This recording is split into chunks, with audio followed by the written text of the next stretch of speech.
আপনাদের অসংখ্য ধন্যবাদ সাংবাদিক দাদাদের, কারণ আপনারা গণতন্ত্রের চতুর্থ স্তম্ভ। আমাদের দিয়ে আজকে যে রাস্তা অবরোধ করা মেন হলো আমাদের যে গ্রামের রাস্তাটা 30 বছরের পুরনো রাস্তা। এই রাস্তা লিয়ে 2023 সাল থেকে আমরা রাস্তা লিয়ে ঘোরাঘুরি করছি। এখানে অ্যাপ্লিকেশন আছে, SDM স্যারের কাছে আমরা লিখিত দিয়েছি। এই 2023 সনে জমা দিয়েছি, আর আজকে 2025 চলে। তো এইটা নিয়ে আমরা SDM অনেকবার গিয়েছি, ডাকা হয়েছে। SDM স্যার একটা হিয়ারিং ডেট দিয়েছে গ্রামের মানুষ। আর এই রাস্তাটা একজনে অবজেকশন দিয়েছিল, রজনী হালদার ছেলে সুবীর হালদার, হ্যাঁ, যে রাস্তাটা ওই ছড়ার ভিতর দিয়ে করে নিতে, এই যে পুনর রাস্তাটা আছে এই রাস্তার দিকে জায়গা দেবে না। তো এই কারণে হিয়ারিংয়ের ডেট ছিল, বাদী বিবাদী পক্ষ ছিল, তাহলে আমরা ডাকা হয়েছে, আমরা গিয়েছি। হিয়ারিংয়ে SDM স্যারের যে তাদের সংবিধানের বই এনে দেখানো হয়েছে যে সুবীর হালদারকে যে অবজেকশন দিয়েছিল যে একটা গ্রামের রাস্তা দিয়ে যদি মানুষ আসা যাওয়া করে বা একবার যদি রাস্তাটা হয়ে যায়, এই রাস্তাটা কোনো মানে এই ব্যক্তিগত সম্পত্তি না, এটা একটা গভর্নমেন্ট প্রপার্টি।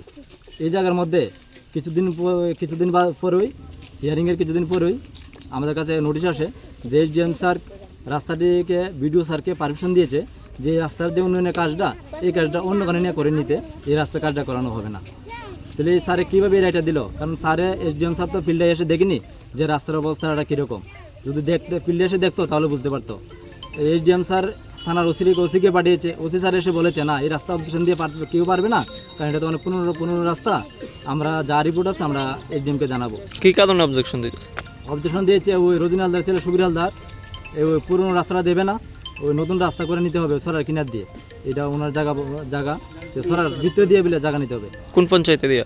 উত্তর কৃষ্ণপুর গ্রাম পঞ্চায়েত, থানা তেলিয়ামুড়া। এই বিষয়ে কি পঞ্চায়েতে জানানো হয়েছে না? এই বিষয়ে পঞ্চায়েত জানানো হয়েছে, কি পঞ্চায়েত থেকে আমরা কোনো আশ্বাস পাইছি না। কালে ডেটের উপরে ডেট, কিন্তু আমরা কোনো পাইছি না। গতকালকে BDO স্যারে ইঞ্জিনিয়ারে পাঠাইছে যে জায়গায় অবজেকশন আছে এর বাদে বাকিটা মানে মাইপা মেজারমেন্ট করার লেগে। এবারে ইঞ্জিনিয়ার নিচে পরে সন্ধ্যার সময় BDO স্যার আবার না করেছে যে রামবাবুর রাস্তার কাজ করানো হতো না। তাহলে আমরা গ্রামবাসীর কী অপরাধ? এই 30 বছরের পুরনো রাস্তা, এখানে এই রাস্তার মধ্যে 2টা ব্রিজ আছে, এবারে এই ব্রিক সিলিং করানো হয়েছে। তাহলে এটা কি ব্রিক সিলিং কি রাস্তা না থাকলে এমনি হয়ে যায়? তাহলে SDM স্যার BDO স্যার তারা এখনও 2 বছর 2.5 বছর হয়েছে, তারা এখনও কেউ ফিল্ডে এসে দেখেনি কেন আজ পর্যন্ত? আমরা তাই জন্য রাস্তা অবরোধ করছি। BDO স্যার SDM স্যার আসতে হবে, ফিল্ডে থাকতে হবে, তারা দেখতে হবে এবং গ্রামবাসীকে জবাব দিতে হবে যে কী কারণে রাস্তাটা হবে না বা ক্যান্সেল হয়েছে। আপনাদের কোন এলাকা? আমাদের এই রামবাবু পাড়া। কত পরিবার আছে এখানে? প্রায় 60 পরিবার। এই রাস্তাটা দিয়ে দক্ষিণ গিলাতলি দিয়ে গ্রাম পঞ্চায়েতের যে ছনকলা গ্রামটা আছে, এই গ্রামের লোকজন আসা যাওয়া করে আমাদের এই রাস্তাটা দিয়ে। কতদিন ধরে এই অবস্থা? প্রায় 2.5 বছর এই রাস্তাটা নিয়ে আমরা দৌড়াদৌড়ি করছি, প্রায় 2.5 বছর। এখনও পর্যন্ত SDM স্যার BDO স্যার কেউ এসে একবারও দেখেনি ফিল্ডে এসে। এই অবরোধে কি মনে হইতেছে না যে ঠিক হইব? এখন আমাদের তো গ্রামবাসীদের অনেক কষ্ট নিয়ে আমাদের সন্তানদের নিয়ে আমরা রাস্তায় নেমেছি। আমরা এতদিনের পুরনো রাস্তা যদি ক্যান্সেল হয়ে যায়, তো আমরা কীভাবে বাড়ি থেকে বেরোবো আর কীভাবে গ্রামের উন্নয়ন করব? আমরা পার্টির কাজ করি, দায়িত্বে আছি, নেতৃত্ব দেই। আমরা আগামী দিনের জনগণের কাছে কী আশা দেবো? আমরা তাদেরকে বলেছি আমরা রাস্তাটা করবো।